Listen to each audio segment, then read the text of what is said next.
दोस्तों स्वागत है आपका हमारे इस YouTube चैनल पढ़ाकू बालक में। आज की इस वीडियो में क्लास 12 से रिलेटेड पॉलिटिकल साइंस के टॉप 75 MCQ को कवर कराएंगे, जो कि आने वाले आगामी परीक्षा में काफ़ी यूजफुल होगा। तो चलिए वीडियो को शुरू करते हैं। क्वेश्चन नंबर पहला, भारत में राष्ट्रपति पद के उम्मीदवार की न्यूनतम आयु क्या है? तो इस क्वेश्चन का राइट आंसर हो जाएगा 35 वर्ष। ऑप्शन बी इसका सही आंसर होगा। अगला प्रश्न को देखते हैं। किस पाकिस्तानी राष्ट्रपति ने 1966 में ताशकंद समझौते पर हस्ताक्षर किए थे? तो इस क्वेश्चन का राइट आंसर हो जाएगा आयूब खान। ऑप्शन सी इसका राइट आंसर होगा। अगला प्रश्न को देखते हैं। बंगाल का निर्माण किस वर्ष हुआ था? तो इस क्वेश्चन का राइट आंसर हो जाएगा ऑप्शन बी 1971। अगला क्वेश्चन को देखते हैं। भारत द्वारा दूसरा सफल परमाणु परीक्षण कब किया गया था? तो इस क्वेश्चन का राइट आंसर हो जाएगा 1998। ऑप्शन डी इसका राइट आंसर हो जाएगा। अगला प्रश्न को देखते हैं। स्वतंत्रता के बाद भारत अपनी नीतियों के संचालन में निम्न में से किन नीतियों का महत्व दिया है? तो इस क्वेश्चन का राइट आंसर हो जाएगा उपयुक्त सभी। ऑप्शन डी इसका सही आंसर होगा। अगला क्वेश्चन देखते हैं।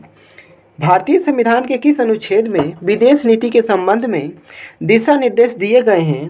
तो इस क्वेश्चन का राइट आंसर हो जाएगा अनुच्छेद 51। ऑप्शन डी इसका राइट आंसर हो जाएगा। अगला प्रश्न को देखते हैं। अनुच्छेद 51 के अंतर्गत भारतीय विदेश नीति के किन आदर्शों का वर्णन करता है? तो इस क्वेश्चन का सही आंसर हो जाएगा ऑप्शन डी इनमें से सभी। अगला प्रश्न को देखते हैं। भारतीय विदेश नीति के प्रमुख लक्ष्यों में से कौन सा सही है? तो इस क्वेश्चन का राइट आंसर हो जाएगा इनमें से सभी सही हैं। अगला क्वेश्चन को देखते हैं। भारतीय विदेश नीति के प्रमुख लक्ष्यों के संबंध में निम्न में से कौन सही है? तो इस क्वेश्चन का राइट आंसर हो जाएगा उपयुक्त सही। ऑप्शन डी इसका सही आंसर होगा। अगला क्वेश्चन को देखते हैं। भारतीय विदेश नीति के निर्माता के रूप में निम्नलिखित में से किसे जाना जाता है? तो इस क्वेश्चन का राइट आंसर हो जाएगा पंडित जवाहरलाल नेहरू। ऑप्शन ए इसका राइट आंसर होगा। अगला क्वेश्चन को देखते हैं। शीत युद्ध की समाप्ति किस घटना के बाद माना जाता है? तो इस क्वेश्चन का राइट आंसर हो जाएगा सोवियत संघ के विघटन के बाद, यानी ऑप्शन बी इसका राइट आंसर हो जाएगा। अगला प्रश्न को देखते हैं। G15 के संस्थापक सदस्यों की संख्या कितनी है? तो इस क्वेश्चन का राइट आंसर हो जाएगा ऑप्शन ए 15। अगला प्रश्न को देखते हैं। निम्नलिखित में से कौन G15 का सदस्य है? तो इसका राइट आंसर हो जाएगा अपना भारत। अगला क्वेश्चन।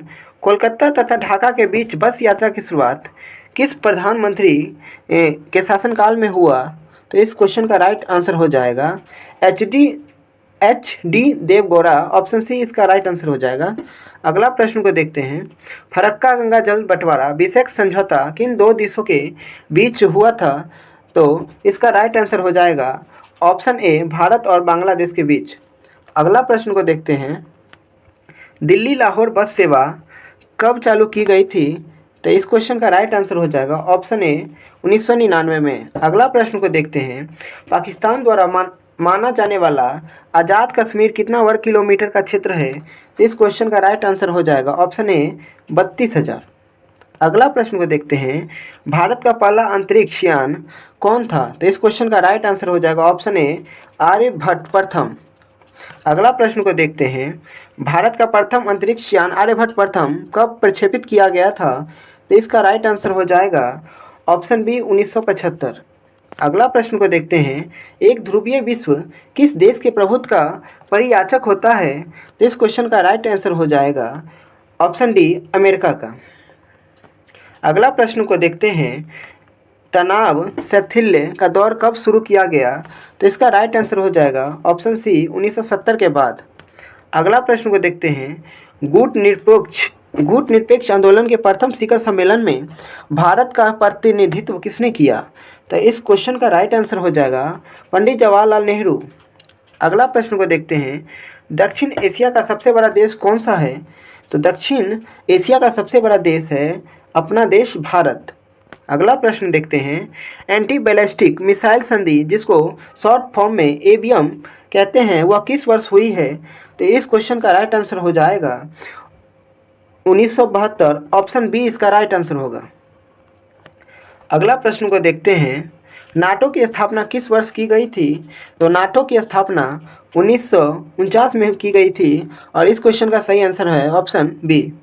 अगला प्रश्न को देखते हैं, शिमला समझौता पर किसके द्वारा हस्ताक्षर किया गया? तो इस क्वेश्चन का राइट आंसर हो जाएगा जुल्फिकर अली भुट्टो इंदिरा गांधी के द्वारा। ऑप्शन ए इसका राइट आंसर हो जाएगा। अगला प्रश्न देखते हैं, भारत संयुक्त राष्ट्र संघ का सदस्य कब बना है? तो इस क्वेश्चन का राइट आंसर हो जाएगा 1945। ऑप्शन ए इसका राइट आंसर हो जाएगा। सॉरी, एक मिनट, ऑप्शन ए 1945 इसका राइट आंसर हो जाएगा। अगला प्रश्न को देखते हैं, कौन सा वर्ष भारत चीन मित्रता के रूप में मनाया जाता है? तो इस क्वेश्चन का राइट आंसर हो जाएगा ऑप्शन सी 1988। अगला प्रश्न को देखते हैं, 2014 में भारत चीन संबंध सुधारने की दिशा में किस भारतीय प्रधानमंत्री ने पहल की है? तो इस क्वेश्चन का राइट आंसर हो जाएगा नरेंद्र मोदी। ऑप्शन बी इसका राइट आंसर होगा। अगला प्रश्न को देखते हैं, 1955 के वार्सा संधि में कौन सा देश सदस्य नहीं था? तो इस क्वेश्चन का राइट आंसर हो जाएगा पश्चिमी जर्मनी। ऑप्शन सी इसका राइट आंसर होगा। अगला प्रश्न को देखते हैं, परमाणु अप्रसार संधि पर किस देश ने हस्ताक्षर नहीं किया है? तो ये अपना देश नहीं किया है। अगला प्रश्न को देखते हैं, किस भारतीय प्रधानमंत्री की मृत्यु 1966 ईस्वी में सोवियत संघ में हुई थी? तो इस क्वेश्चन का राइट आंसर हो जाएगा लाल बहादुर शास्त्री। ऑप्शन बी इसका राइट आंसर हो जाएगा। अगला प्रश्न देखते हैं, भारत द्वारा इसरो सफल परमाणु परीक्षण कब किया गया? तो इस क्वेश्चन का राइट आंसर हो जाएगा 1998। ऑप्शन डी इसका राइट आंसर होगा। अगला प्रश्न को देखते हैं, किसने कहा भारत के लिए दूरगामी हित को देखते हुए यही हितकर होगा कि हम बिना किसी को नाराज किए लाखों लोगों की सहानुभूति प्राप्त कर सकते हैं? तो इस क्वेश्चन का राइट आंसर हो जाएगा नेहरू जी। ऑप्शन बी इसका राइट आंसर हो जाएगा। अगला क्वेश्चन को देखते हैं, शीत युद्ध जिसको कोल्ड वॉर कहा जाता है के अर्थ के संबंध में निम्नलिखित में से कौन सा कथन सत्य है? तो इस क्वेश्चन का राइट आंसर हो जाएगा ऑप्शन ए, संयुक्त राष्ट्र अमेरिका एवं सोवियत संघ जैसे दोनों महाशक्तियों के पारस्परिक विरोध के शीत युद्ध कहा गया। अगला क्वेश्चन को देखते हैं, गुट निरपेक्ष का अर्थ क्या होता है? तो इसका राइट आंसर हो जाएगा इनमें से सभी। ऑप्शन डी इसका राइट आंसर होगा। अगला प्रश्न को देखते हैं, 1962 में भारत पर किस देश ने आक्रमण किए हैं? तो इस क्वेश्चन का राइट आंसर हो जाएगा ऑप्शन ए, चीन। अगला क्वेश्चन को देखते हैं, बहुध्रुवीय विश्व में गुट निरपेक्षता की प्रासंगिकता और भी अधिक है, यह कथन निम्न में से किसका है? तो यह कथन जवाहरलाल नेहरू जी का है। ऑप्शन बी इसका राइट आंसर होगा। अगला क्वेश्चन देखते हैं, नाटो का फुल फॉर्म अगर पूछ दे तो नॉर्थ अटलांटिक ट्रीटी ऑर्गेनाइजेशन कहते हैं। यह एक क्या है? यह अमेरिकी गुट का सैनिक संगठन है। ऑप्शन बी इसका राइट आंसर हो जाएगा। अगला प्रश्न को देखते हैं, वार्सा पैक्ट क्या है? तो इस क्वेश्चन का राइट आंसर हो जाएगा सोवियत गुट का एक सैनिक संगठन है। ऑप्शन ए इसका राइट आंसर हो जाएगा। अगला क्वेश्चन को देखते हैं, स्वेज नहर विवाद में ब्रिटेन द्वारा मिस्र पर आक्रमण कब किया गया? तो इस क्वेश्चन का राइट आंसर हो जाएगा ऑप्शन ए 1956 में। अगला क्वेश्चन को देखते हैं, गुट निरपेक्ष आंदोलन का प्रथम सम्मेलन कहाँ हुआ था? तो इस क्वेश्चन का राइट आंसर हो जाएगा option A, Belgrade. Option A,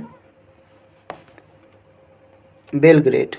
अगला क्वेश्चन को देखते हैं, नेहरू, नासिर एवं टीटो ने मिलकर किस संगठन की स्थापना की है? तो इसका राइट आंसर हो जाएगा गुट निरपेक्ष आंदोलन का। ऑप्शन बी इसका राइट आंसर हो जाएगा। अगला क्वेश्चन देखते हैं, गुट निरपेक्ष आंदोलन का शिखर सम्मेलन किस वर्ष भारत में हुआ? तो इस क्वेश्चन का राइट आंसर हो जाएगा ऑप्शन ए, 7वां शिखर सम्मेलन 1983। अगला प्रश्न देखते हैं, पाकिस्तान के वर्तमान प्रधानमंत्री कौन है? तो इस क्वेश्चन का राइट आंसर हो जाएगा इमरान खान।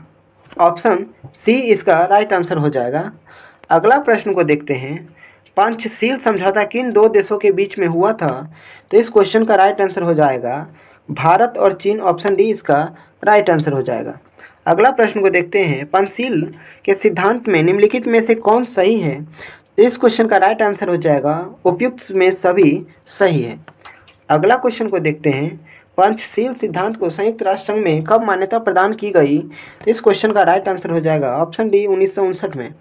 अगला क्वेश्चन देखते हैं, भारत में जनता पार्टी की सरकार कब बनी? तो इस क्वेश्चन का राइट आंसर हो जाएगा ऑप्शन ए 1977 में। अगला क्वेश्चन को देखते हैं, जनता पार्टी की सरकार में प्रधानमंत्री कौन थे? तो इस क्वेश्चन का राइट आंसर हो जाएगा मोरारजी देसाई। ऑप्शन ए इसका सही आंसर होगा। अगला क्वेश्चन देखते हैं, भारत और फ्रांस के बीच यूरेनियम की सप्लाई पर समझौता कब हुआ? तो इस क्वेश्चन का राइट आंसर हो जाएगा ऑप्शन बी 1982 को। अगला क्वेश्चन देखते हैं, दक्षिण एशिया क्षेत्रीय सहयोग संगठन जिसको सार्क की स्थापना कब हुई है? तो इस क्वेश्चन का राइट आंसर हो जाएगा 1985। ऑप्शन ए इसका राइट आंसर हो जाएगा। अगला प्रश्न को देखते हैं, निम्नलिखित में से कौन सा देश सार्क का सदस्य नहीं है? तो इस क्वेश्चन का राइट आंसर हो जाएगा चाइना। ऑप्शन बी इसका राइट आंसर हो जाएगा। अगला प्रश्न को देखते हैं, सार्क के सदस्य देश हैं, इस क्वेश्चन का राइट आंसर हो जाएगा इनमें से सभी। भारत भी है, पाकिस्तान भी है, बांग्लादेश भी है, यानी इसका आंसर उपयुक्त सभी होगा। अगला क्वेश्चन को देखते हैं, सार्क का मुख्य उद्देश्य क्या है? तो इस क्वेश्चन का राइट आंसर हो जाएगा सदस्य देशों के बीच पारस्परिक सहयोग को बढ़ावा देना। ऑप्शन बी इसका राइट आंसर हो जाएगा। अगला प्रश्न को देखते हैं, 1989 में विश्वनाथ प्रताप सिंह के नेतृत्व में किस पार्टी की सरकार बनी है? तो इस क्वेश्चन का राइट आंसर हो जाएगा जनता दल। ऑप्शन सी इसका राइट आंसर हो जाएगा। अगला प्रश्न को देखते हैं, सोवियत संघ का विघटन कब हुआ? तो इस क्वेश्चन का राइट आंसर हो जाएगा 1991। ऑप्शन सी इसका राइट आंसर हो जाएगा। ऑप्शन सी इसका राइट आंसर हो जाएगा। अगला क्वेश्चन को देखते हैं, ताशकंद समझौता कब हुआ था? तो इस क्वेश्चन का राइट आंसर हो जाएगा 1966। ऑप्शन ए होगा। अगला प्रश्न को देखते हैं, ताशकंद समझौता में मुख्य बातें क्या थी? तो ताशकंद समझौते में मुख्य बातें यह थी कि भारत पाकिस्तान एक दूसरे पर आक्रमण नहीं करेंगे एवं विवादों का शांतिपूर्ण समाधान करेंगे। इस क्वेश्चन का राइट आंसर ऑप्शन ए इसका सही आंसर होगा। अगला प्रश्न को देखते हैं, ताशकंद कहाँ है? तो इस क्वेश्चन का राइट आंसर हो जाएगा ताशकंद रूस में है। अगला प्रश्न, शिमला समझौता कब हुआ था? तो इस क्वेश्चन का राइट आंसर हो जाएगा ऑप्शन ए 1972। अगला प्रश्न देखते हैं, रंग भेद की नीति निम्नलिखित में से किस देश में देखने को मिलते हैं? तो इस क्वेश्चन का राइट आंसर हो जाएगा दक्षिण अफ्रीका। अगला प्रश्न को देखते हैं, भारत पाकिस्तान के बीच जहाज रानी समझौता कब हुआ था? तो इस क्वेश्चन का राइट आंसर हो जाएगा 1975। ऑप्शन सी इसका राइट आंसर होगा। अगला प्रश्न को देखते हैं, भारत बांग्लादेश के बीच शांति सहयोग और मैत्री की 25 वर्षीय संधि कब हुई थी? तो इस क्वेश्चन का राइट आंसर हो जाएगा ऑप्शन बी 1972। अगला प्रश्न को देखते हैं, 1974 में पहला पोखरण परमाणु परीक्षण के समय भारत के प्रधानमंत्री कौन थे?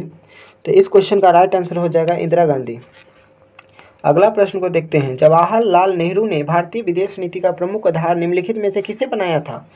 तो इस क्वेश्चन का राइट आंसर हो जाएगा इनमें से सभी, शांति, मित्रता और समानता, यानी सभी को बनाया था। अगला प्रश्न को देखते हैं, भारत द्वारा गुट निरपेक्षता की नीति का पालन किए जाने के कारणों के संबंध में निम्न में से कौन सा सही है? तो इस क्वेश्चन का राइट आंसर हो जाएगा विश्व में शांति व्यवस्था को बढ़ावा देने के लिए किसी गुट में शामिल नहीं होना, अपना स्वतंत्र विचार बनाए रखना, अपनी आर्थिक विकास कार्यक्रम के विदेशी सहयोग प्राप्त करने के लिए। तो इस क्वेश्चन का राइट आंसर हो जाएगा उपयुक्त सभी। अगला प्रश्न को देखते हैं, स्वेज नहर विवाद निम्न में से किन दो देशों के बीच मामला था? यानी दो देशों के बीच का मामला था और इस क्वेश्चन का राइट आंसर हो जाएगा ब्रिटेन एवं मिस्र। ये मित्र नहीं है, मिस्र है, मिस्र है। ऑप्शन ए इसका सही आंसर होगा। अगला प्रश्न, निम्नलिखित में से भारत किसका हमेशा से विरोध करता आया है? तो इस क्वेश्चन का राइट आंसर हो जाएगा ऑप्शन डी, उपनिवेशवाद का, रंगभेद का, आतंकवाद, सबका विरोध करते आए भारत शुरू से ही। अगला प्रश्न को देखते हैं, संयुक्त राष्ट्र संघ के बारे में किसने कहा कि हम संयुक्त राष्ट्र संघ के बिना आधुनिक विश्व की कल्पना नहीं कर सकते? तो इस क्वेश्चन का राइट आंसर हो जाएगा नेहरू जी। ऑप्शन डी इसका राइट आंसर होगा। अगला प्रश्न को देखते हैं, 1974 में एशियाई संबंध सम्मेलन कहाँ आयोजित की गई थी? तो इस क्वेश्चन का राइट आंसर हो जाएगा नई दिल्ली। ऑप्शन ए इसका राइट आंसर होगा। सॉरी, ऑप्शन ए इसका राइट आंसर होगा। अगला प्रश्न को देखते हैं, बांडुरंग सम्मेलन कब हुआ था? तो इस क्वेश्चन का राइट आंसर हो जाएगा 1956। ऑप्शन बी इसका राइट आंसर होगा। अगला प्रश्न को देखते हैं, भारत में नेहरू युग कब से कब तक माना जाता है? तो इस क्वेश्चन का राइट आंसर हो जाएगा 1947 से 1964 तक। ऑप्शन ए इसका राइट आंसर होगा। अगला प्रश्न को देखते हैं, चीन में साम्यवादी शासन की स्थापना कब हुई थी? तो इस क्वेश्चन का राइट आंसर हो जाएगा 1949। ऑप्शन ए इसका राइट आंसर होगा।